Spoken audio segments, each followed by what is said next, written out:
I've been trying to make an active effort to stop complaining about the weather, and I think this is a good weekend to do it because my parents live near Boston, so they got almost 2 feet of snow, I think. Oh. So Richard just read this parable of the unforgiving servant for us, and I don't know about you, but I look at this parable and I'm angry. You know, the king, he's owed this debt by his servant, right? And so he says, pay up. And the servant begs for forgiveness, and the king, he's generous. He says, fine, I'll forgive you for it. And then the servant immediately goes out and does the exact same thing to his own servant, right?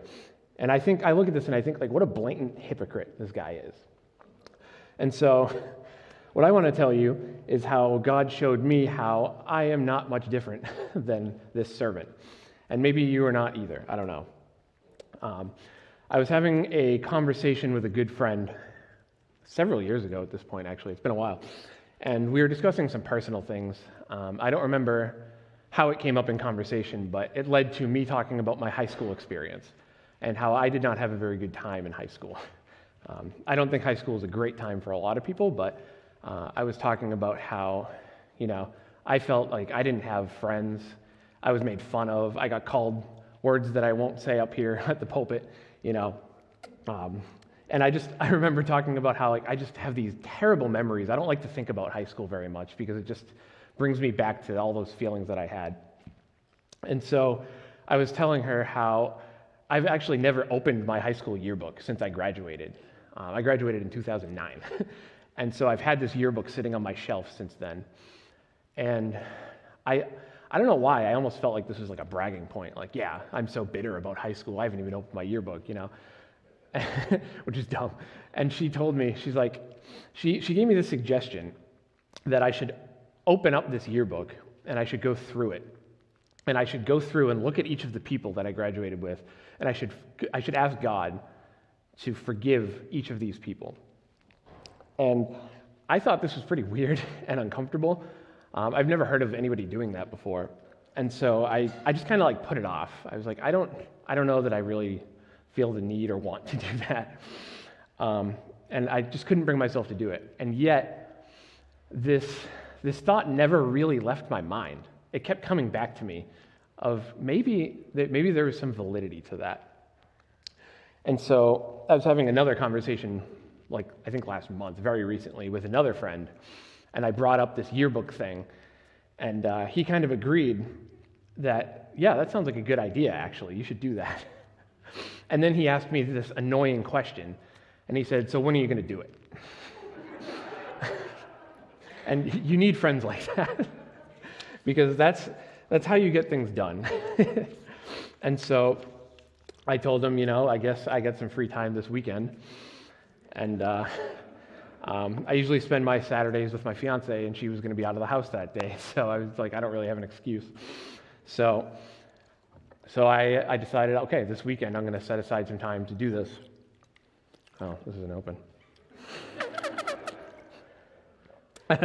And so I did it. I prayed to God to give me like the nerves to do it, to, you know, give me whatever I needed to get through this experience that I still felt was kind of weird and abnormal, you know.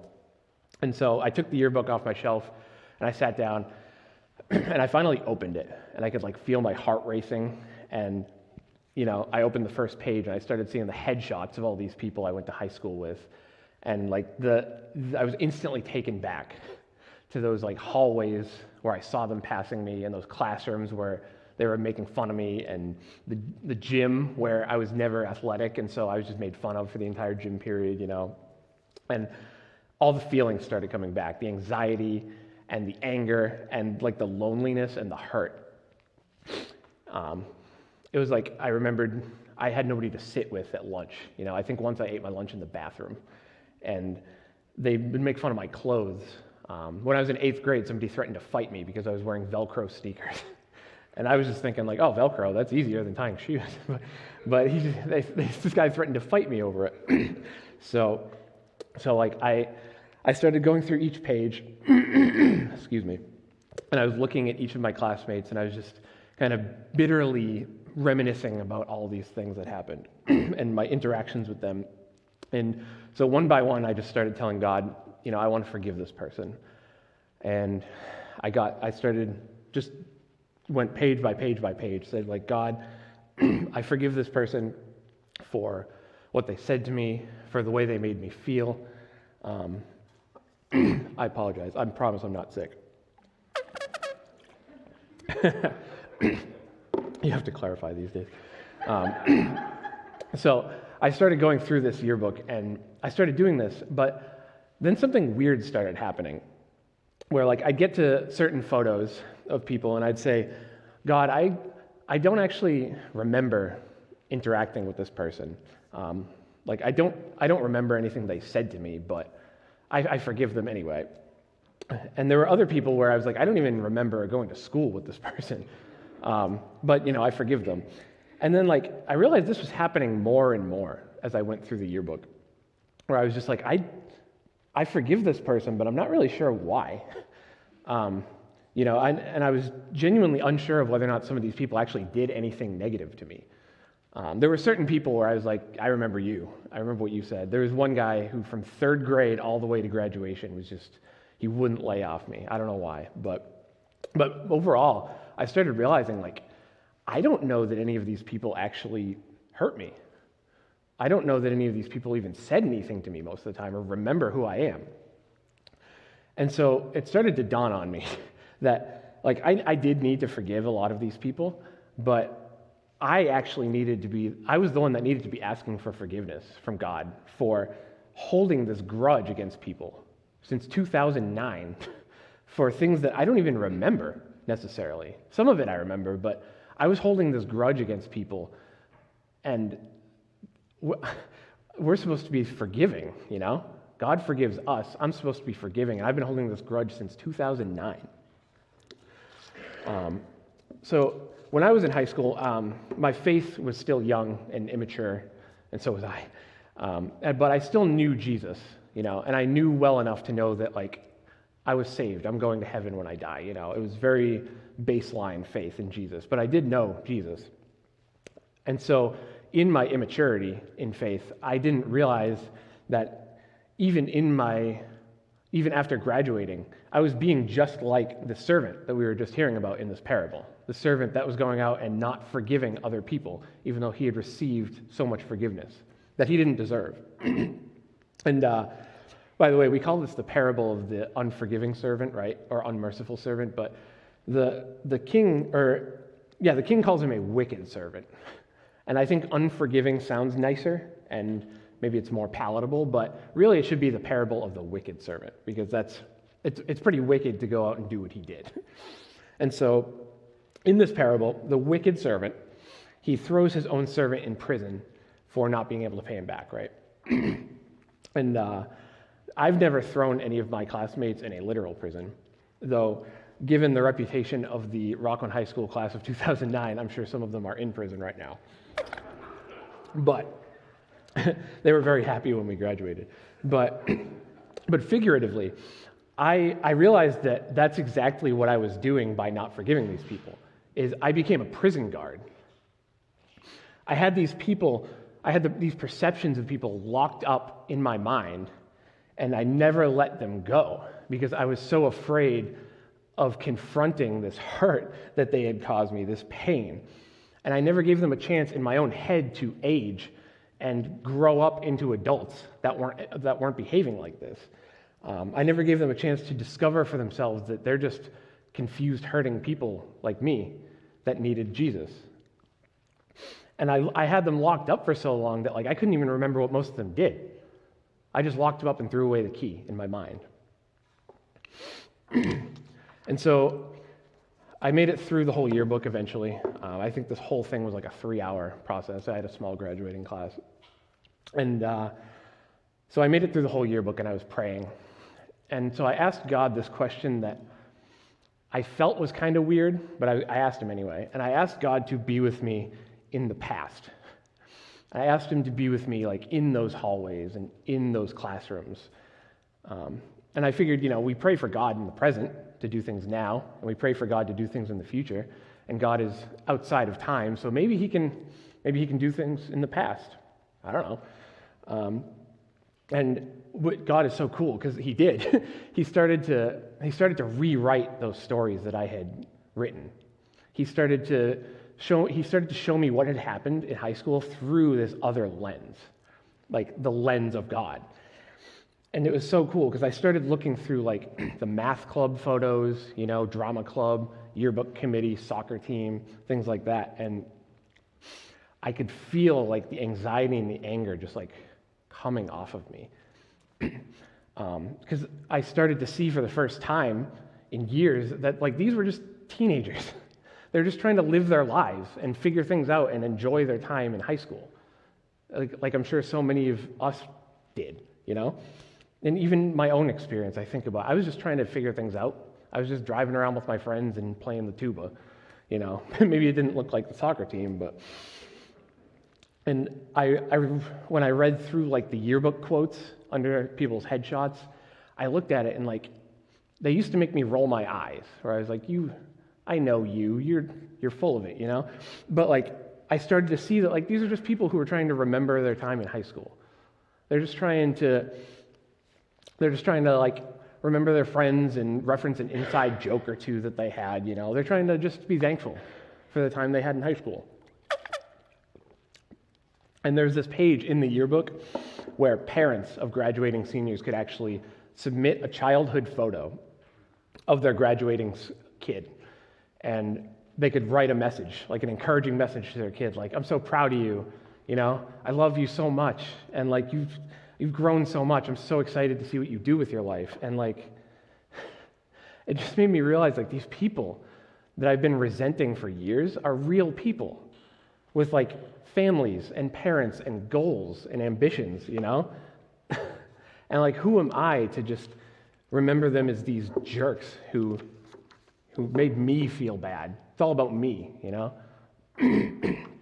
And so today, I work with teenagers. It's in my job description, student ministry. And the more I started to release my high school classmates from this like mental prison I had created, the more I just started to see them as my own students today. Because what kind of minister would I be if I treated my own students this way? Like, what kind of minister would I be if I thought less of teenagers every time they made a mistake or made an inappropriate joke? What kind of minister would I be if I was so hard on students that I can't look past their flaws and I just identify them by the ways they've screwed up? That's not very godly. And a harsh truth that God revealed to me through all of this is, if I knew Jesus in high school, which I did, unlike so many of my classmates who did not know Jesus, then why wasn't I being the light at my school? Why wasn't I trying to show people the gospel and tell people the gospel? And why was my life in high school not indicative of the very real change that Jesus had on me? And that's a hard pill to swallow. Even though it's in the past, that's still something I had to learn. Because that happens today, in any situation. So what happened during all this was kind of threefold. First of all, I was finally able to forgive my classmates for either things that they did or supposedly did to me. They say that you don't always remember details, but you remember the way that you felt. And I remember feeling hurt. And I don't know if it was justified or not, but I forgive anybody who may have been a part of that, including myself. And so it freed them from this mental prison, even though I'm sure none of them think about me today. I wasn't close with very many of them. And so the first thing that it did was I was able to forgive them and let them go. And the second thing it did was free me. It freed me from this bitterness that I'd been holding on to from past hurt. And it gave me freedom from allowing all of this hurt and pain and memory to have this control over my life. Because I didn't even realize it, but I was giving these people control in the past over the present. And so I could finally give this experience, this high school experience, my entire adolescence, I could finally give it to God and trust God with it, you know? I can finally reminisce about high school and acknowledge that period of time in my life without the bitterness and anger setting back in. And it's still a work in progress, but it's, you know, I can finally open the yearbook again and think like, I remember that. I had a good time there. It wasn't all bad, you know. I enjoyed my history class. That person wasn't too bad. And the third thing is that it reminded me that I'm not off the hook when it comes to representing Jesus here on earth, no matter what the circumstance. Just because I perceived myself to be the victim in this situation does not mean that I get a free pass to not be more and more like Jesus. You know, it didn't mean just because I'm unhappy and I feel like people are against me, that doesn't mean that I have the right to be unforgiving. And again, I did it back then, and I know I'm capable of doing it now if I don't have my mind set on Jesus on the cross. If I forget what Jesus did for me, then I know right now I can still be unforgiving. I can still do a bad job of showing people what kind of impact Jesus can make on your life. And so I just have one question today, and that question is, who do you need to forgive? And that sounds like a really simple question, you know. I thought it was a simple question. But really think about it. Who do you need to forgive? And you should ask yourself this, but don't just ask yourself, because the heart is deceitful above all things. And your heart will tell you you don't need to forgive people, that you are owed forgiveness instead. So ask yourself, but also ask God, who do you need to forgive? Because I didn't realize I was holding anything against anybody. I didn't realize I needed to forgive anybody or that I needed forgiveness. And more, God started showing me, you're holding on to some unforgiveness. And what's important too is that relationships are a two-way street. And so when you need to forgive somebody, oftentimes there's something you need to be forgiven for as well. I'm not saying that as a blanket statement, like sometimes somebody is in the wrong, period. But a lot of the time, I need to forgive other people, but I'm also in the wrong. And this yearbook experience was definitely one of those times for me where I needed to forgive some people, but I was definitely in need of some forgiveness as well, you know. Maybe you're holding anger against people without addressing it. Or maybe, I don't know what your life is like, but there's a good chance that you also need to be forgiven for something. So this is your homework assignment. I'm giving you homework in church. Just ask God who you need to forgive. Ask God who you need to forgive, and then do something about it. That's the hard part. So I'm turning 31 this week, and I've been holding up all of this pent-up anger for 13 years now. I've spent over half my life like this. I think. Is the math right there? Close to half my life. I was a music major.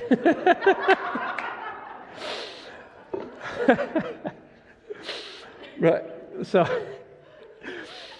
oh, that's awesome. So, I've spent almost half my life like this, right? And I didn't even realize it. And the worst thing about this, though, is this conversation that I originally had with my friend who told me I should go through my yearbook and do all this, that happened 4 years ago. So God started bringing this to my attention 4 years ago. I think it's getting towards 5 years ago at this point. And then I still didn't do anything about it. I let it fester inside of me and just like be on the back burner for 4 extra years that it didn't have to be. And that's 4 years where I could have forgiven people, 4 years where I could have experienced God's forgiveness in a new way. 4 years where God could have started healing those wounds that had been dealt to me. So if there's somebody you need to forgive, don't wait 4 years. And certainly don't wait 13 years to do it. Because unforgiveness will eat away at you like a disease. And, there are a lot of diseases where, you don't even know you have it until it gets really bad. And I think unforgiveness can be like that. Because you don't even realize the toll it's taking on you. You don't realize how much control you're giving other people of your life by not forgiving them.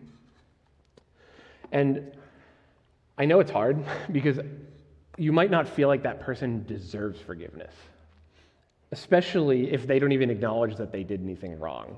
That's hard, and yet, God extended his forgiveness to us before we ever acknowledged we were in the wrong. And I also just want to emphasize something. The person you might need to forgive might be yourself. I hear about that a lot nowadays, where people are harder on themselves than they are on other people. So maybe you need to forgive somebody else, and maybe you need to forgive yourself for something you think you did wrong, because God's already forgiven you. And the brilliance of this parable that we've been reading, of the wicked, unforgiving servant, the brilliance of it is that the king is owed something, right? And he's justified in telling the servant to pay up. And the punishment for not repaying those debts is harsh. And all the servant had to do was ask for forgiveness, right? And it was given to him. And the king didn't give him a grace period or a loan extension, He didn't tell him to fill out a FAFSA form. The debt was just gone. He erased the debt, he forgot about it, and he changed the servant's status with him. He was no longer in debt. He was just a servant with no debt, no strings attached. And so I just want to conclude by praying that everybody here can experience God's forgiveness in a new way today. And first, I do just want to emphasize that God has forgiven you, no matter how grave your sins, and no matter how far you've strayed from God. So I implore you to accept that forgiveness and just run back to God, because there's forgiveness that's already been given to you, and God just wants us to take it and run back to him. And second, I hope that you can recognize people that you need to forgive, including and especially yourselves. So again, who do you need to forgive? Because when you forgive somebody, you're freeing them from condemnation, and you're freeing yourself from the hurt that person has caused you. Really, God is the one freeing us more than anything. God is the one giving us that power. And forgiveness is not a transaction.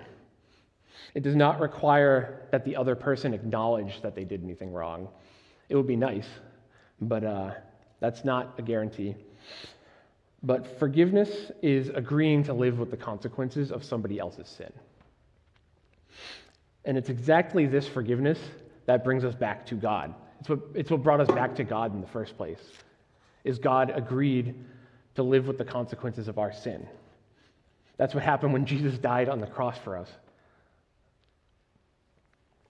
And forgiveness is not just a recommendation either, it's a commandment. And somebody told me that God never commands us to do anything that we were going to do on our own. So I know it's hard to forgive people, and God knows it's hard to forgive people. And that's why he commands us to do it, because he knows we're not going to do it on our own. But Jesus also said that a servant is not greater than his master. And our master has forgiven us and has forgiven others. So don't be like the unforgiving servant, and don't be a wicked servant. Be a forgiving servant. Let God give you the power to forgive. Because after all, he already used that power to forgive us. So who are we to hold out on sharing that forgiveness? Let's pray.